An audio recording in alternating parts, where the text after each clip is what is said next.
itself.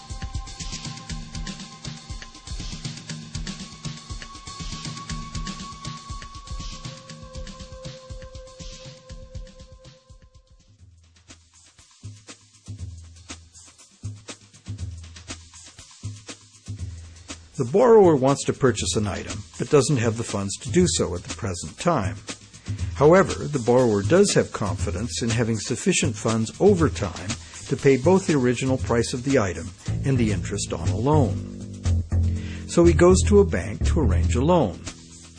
The borrower is capable of making a credible promise of money in the future, but otherwise, at this moment, he comes with empty pockets. That's why he needs the loan.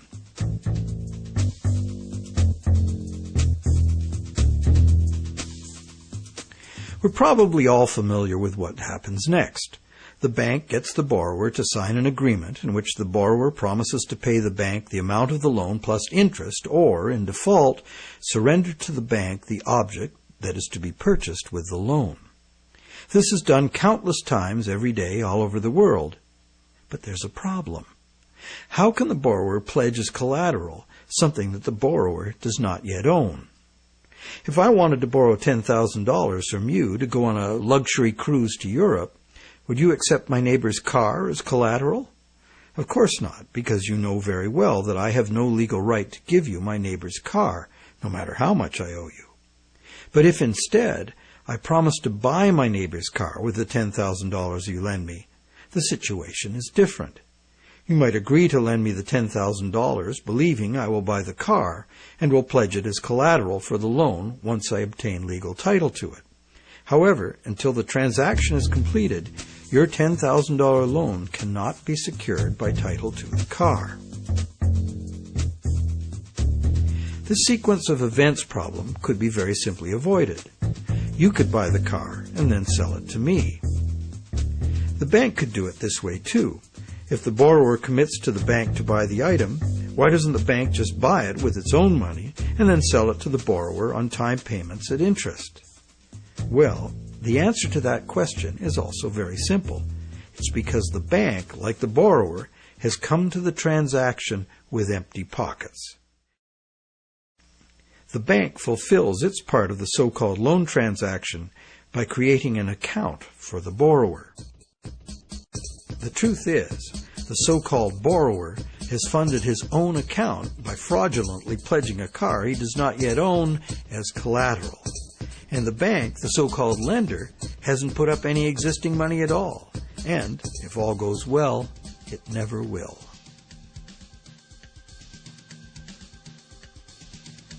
The borrower believes the new numbers in his account now represent his money in the bank. He, like the rest of us, doesn't understand the difference between existing money and a promise of money. If you can spend it, what does it matter? So now the question is, will the seller of the item accept the bank's promise to pay? While some people may hold out for cash, most will say yes to a check or an electronic funds transfer from the buyer's bank. Why? Because the seller knows from experience that she can deposit the check at her bank and it will increase her account accordingly. So what happens next?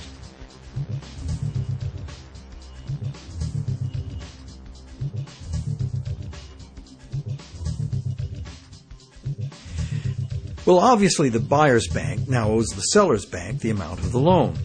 So you might be thinking, isn't this where the money comes out of deposits? The bank's promise to pay the borrower has just been transformed by the transaction into a promise to pay the seller's bank instead. So now the buyer's bank has to transfer some of its existing money to the seller's bank, correct? Yes, but probably only a small proportion. And over the long term, as long as the bank gets its fair share of deposits, the net amount of existing money the bank needs to cover its loans can theoretically be zero. How? Well, imagine first that the seller has her account at the same bank as the buyer. She deposits the buyer's check into her account.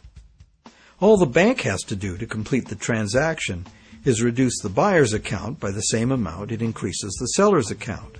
As both accounts are just promises, no existing money is involved in doing this. What is the end result? The bank has created bank credit for the borrower to the sum of $10,000. The borrower has bought the car that existed in the world of real things, and the seller now has that bank credit of $10,000. Thus, a brand new claim upon $10,000 worth of real goods of value was accomplished with absolutely $0 of the bank's or anybody else's money. On top of that, the bank gets to have all this so-called money paid back by the borrower's honest toil, plus interest, or the bank gets the car. Magic like this is usually seen on stage. So now let's examine what happens if the seller deposits her check in a different bank. Won't that require a transfer of existing bank funds from the buyer's bank to the seller's bank? Perhaps. But it will almost certainly never be anywhere near the whole amount because, in effect, the banking system functions as one bank. To illustrate, let's add another transaction to this scenario. That same day, the seller's bank made a similar loan to a little old lady who bought a mega home theater system. The electronics store deposited her check at their bank. The electronics store's bank made a similar loan that was deposited at the original borrower's bank. And when all the various balances were settled, the banks didn't owe each other anything. And even if there were differences, they would have been just a small portion of the total credit created. So, at this point we can say that although banks don't actually lend out their depositors' money, as most of us imagine, they still need deposits to make loans. This is because banks need incoming credit from other banks to offset their own credit being deposited at those banks. As long as banks keep their outgoing credit balanced with incoming credit, they are free to make new loans and thereby keep creating brand new credit money. None of it will ever have to come out of the bank's pockets. The bank is free to invest its own funds in corporate and government bonds and whatever other instruments their charter allows. If one draws a diagram of it all, it looks like this. The interest governments and corporations pay the banks on their bonds is paid by us. We pay it as a portion of our taxes, and we pay it in the price of all the goods and services that we buy. And there is another thing passed on to us as well, and that's the risk that the bank will go broke and not be able to honor its promises to pay. Now you may wonder, how can a bank go broke if it doesn't put any money up in the first place? What have they got to lose? The answer to that question is that banks differ from counterfeiters in that the banks are legally allowed to create new money, but only by certain rules of accounting. Banks can only create money by entering a borrower's payments and collateral as an asset on the positive side of the ledger, balanced on the negative side by the loan, or what the banks call the deposit liability created by the bank. When the borrower defaults on the payments, the asset pledged as collateral is seized by the bank and sold. In a declining market, when repossession is most common, the new lower value of the asset doesn't cover the bank's liabilities, which were based on the previous higher value. This shows up as a loss on the bank's books. When foreclosures are rampant, as in a collapsing real estate market, much of the value of the bank's collateral simply evaporates as home prices drop, exposing the bank to huge losses.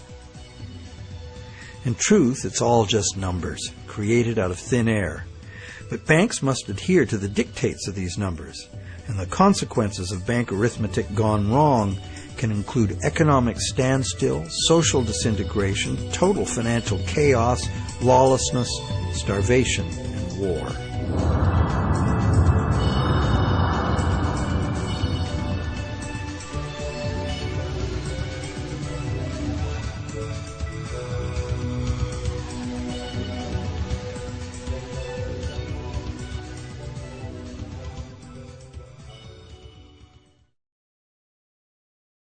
However, for the purposes of understanding the anatomy of a loan, we shall assume that the system is still functional, and all three of the loans we were looking at will get paid. The end result is that not $1 of existing money has changed hands,